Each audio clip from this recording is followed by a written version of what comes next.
topic po natin, maagang sintomas ng breast cyst at breast cancer para gumaling kayo. So gusto natin malaman ng maaga pa na ano yung mga sintomas, ano yung dapat yung malaman kasi susi yan para sa paggaling ninyo. So ano yung mga test para malaman natin kung meron nga ba tayong breast cyst or breast cancer? Number 1 ay yung breast exam. Either kayo ang magche-check buwan-buwan or isa pa, meron din kailangang doktor na magche-check sa iyo kahit once a year. Sa average risk, ibig sabihin yung walang lahi sa pamilya o negative sa mga blood test, mas gusto natin buwan-buwan magkakapa kayo para memorize ninyo ano ang bagong tumutubo dyan. Tsaka yung itsura, tinitignan din sa salamin. Pero kapag high risk kayo, ibig sabihin meron kayong mga kamag-anak na merong breast cancer or breast cyst, dapat talagang wag nating kakalimutan. Dapat to sa pagitan ng inyong regla, pero kung irregular ang regla ninyo or hindi na kayo nagre-regla, pwedeng 15 or katapusan ng bawat buwan para mas madaling tandaan. Yun nga po, pagbe-breast exam, buwan-buwan magkapa kayo kasi alam nyo ba ang unang sintomas talaga, yung makakapa ninyong cyst or merong parang bukol dyan sa inyong breast. Number 2, importante ang 2D. May natawag na kasi sila ngayon, 2D or 3D mammograms. Sabi nyo, Doc, ang sakit-sakit naman yan. Tiis, kasi napakaganda po. Sasabihin ko sa inyo, bakit maganda ang mammogram.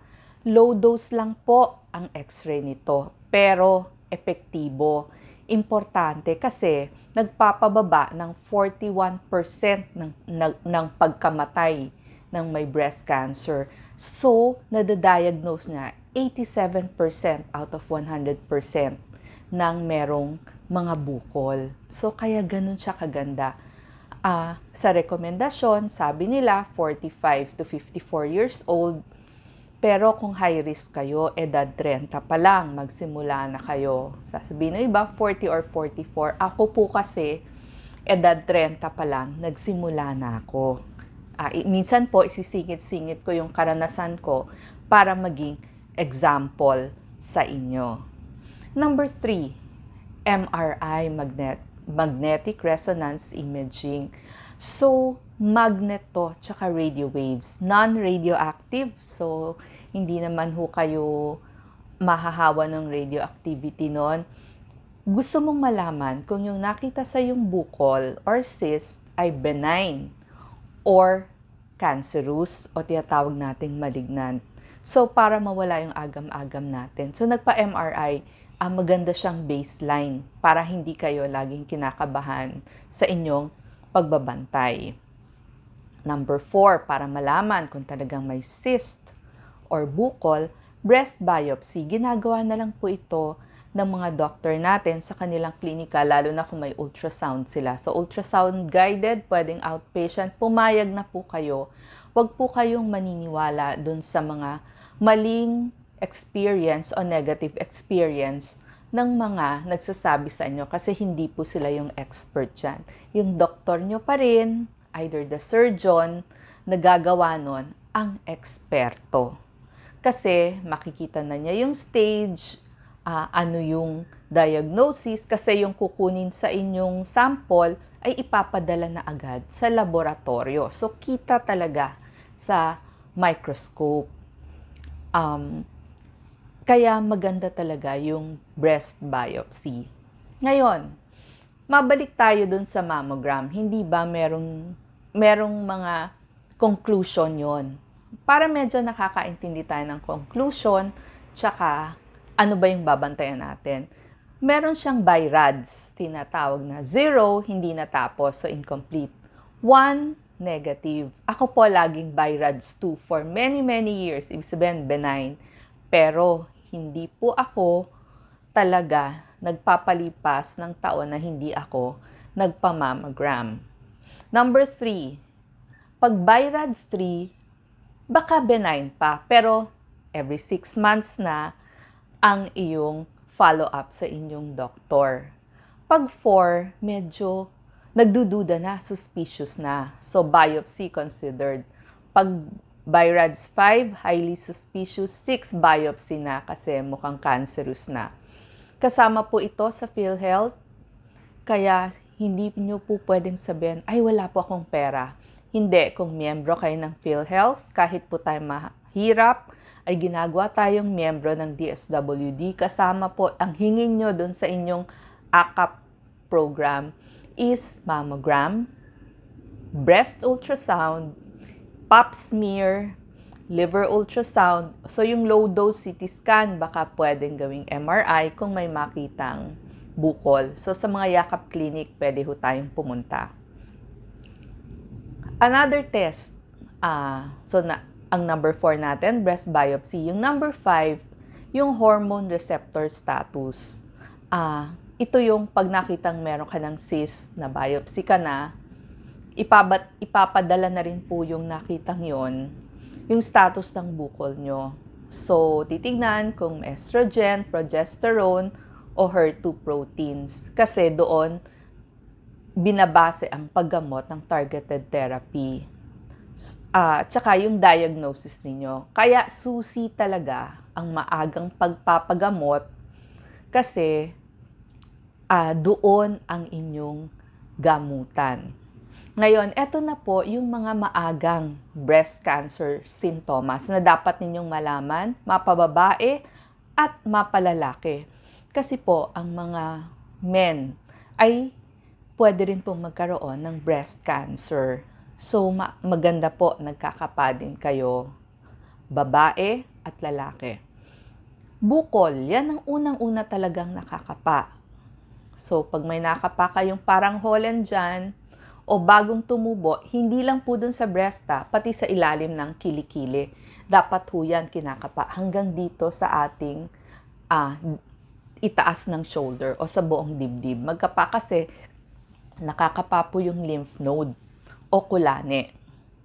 Tapos, pagkapa nyo nung kulane nyo, tignan nyo, masakit ba?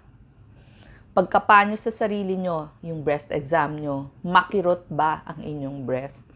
Alam nyo po, every September talaga, binabantayan na namin ng doktor ko, ni Dr. Ang, yung aking mga bukol-bukol sa breast. Kasi marami po akong bukol-bukol simula pa nung 30 years old ako. Kaya maaga po ako nagsimula. Tsaka very dense. Ibig sabihin, puno, siksik, tapos ang dami pang mga bukol na tumutubo, nawawala, bumabalik, nawawala. Napakadami, hindi na namin mabilang.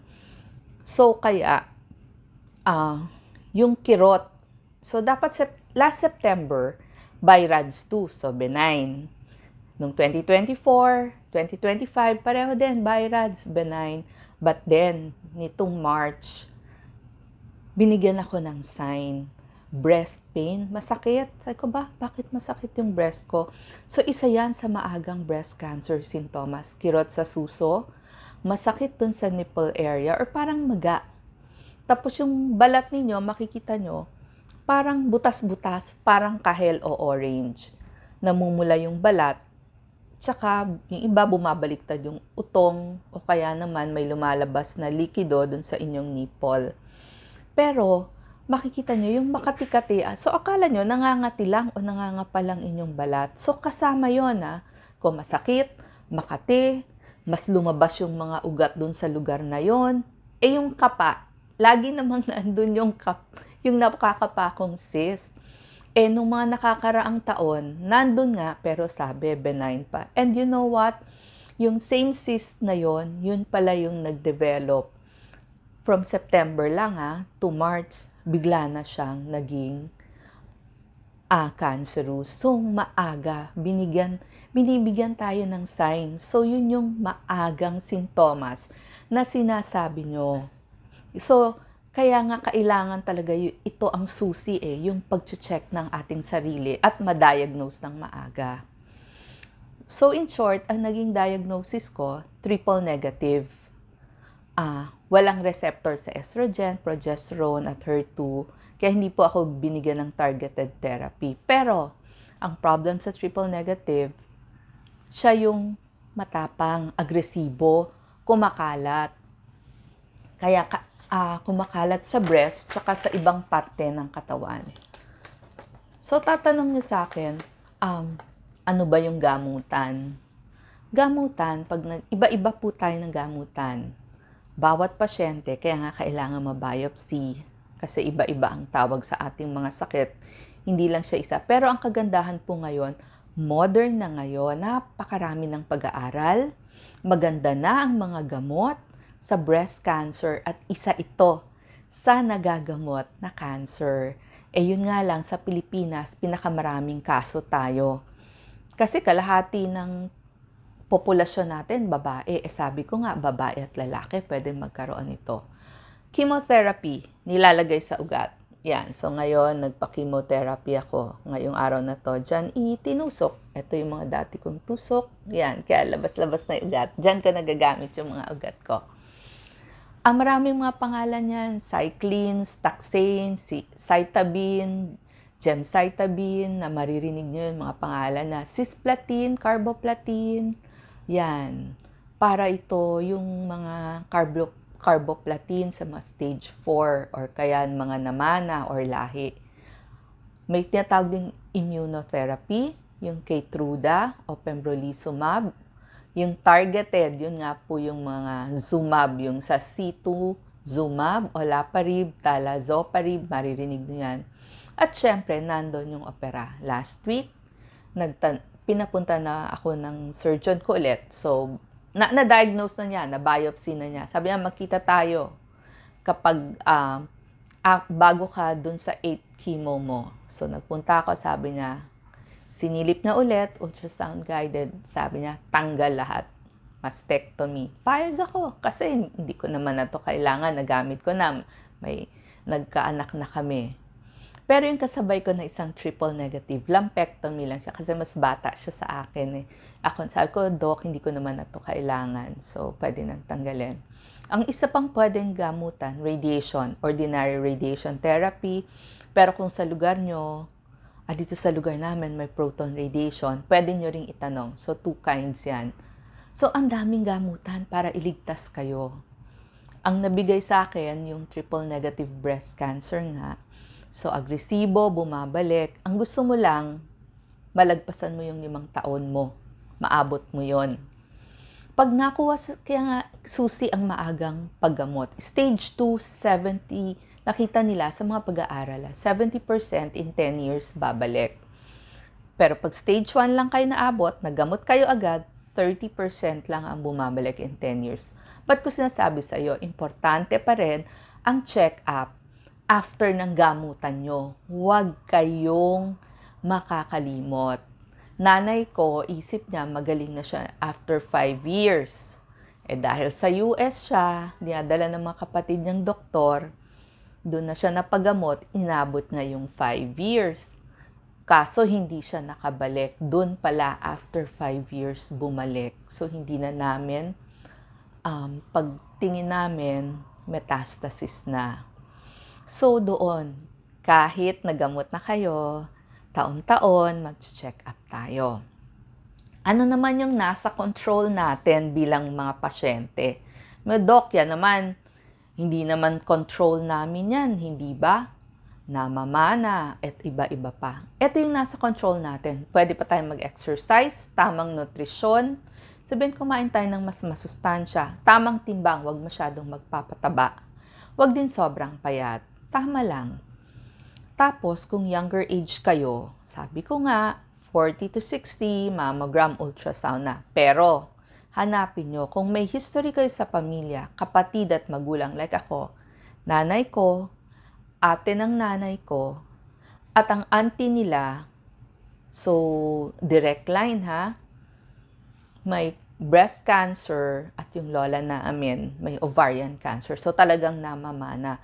Ito yung mga high risk na kailangan talaga mas maagang nagbabantay, tsaka mas tutok. Ngayon, maswerte na, meron ng blood test, BRCA1 or 2, para malaman nyo kung positive or negative kayo. Dahil nga pinakamaraming kaso tayo sa Southeast Asia, magbantay tayo, lalo na kung yung breast nyo ay siksik or fibrocystic. So, alam ko, fibrocystic na ako dati pa. Yung mga nag-birth control use, kailangan din magpapacheck sila.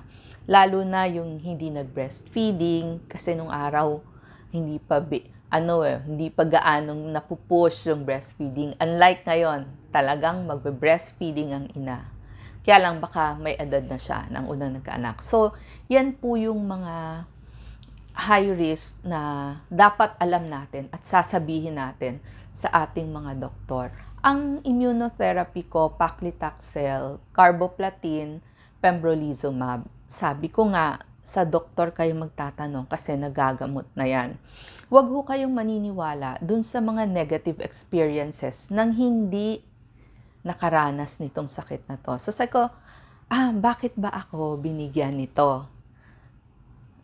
Siguro, ang nakita ko doon, ang nalaman ko doon, siguro mas gusto ng aking mga followers na yung talagang siya yung dumanas ng hirap at makita ninyo yung paghihirap. Kasi first-hand information naranasan. So, wag ho kayong matakot na manghihina kayo. Sa tingin nyo ba, tanyo, kanina ang aking chemotherapy. Pero ngayon ako nakapag-vlog. Kasi naka-steroids ako. Mas malakas ako. Sabi ko nga, Monday and Tuesday. Hindi nga lang ako makakatulog. Pero by Wednesday, makakatulog na ako dahil naka-steroids ako. Mabait ang Panginoon. Lagi kong sinasabi, hindi ako nagsusuka.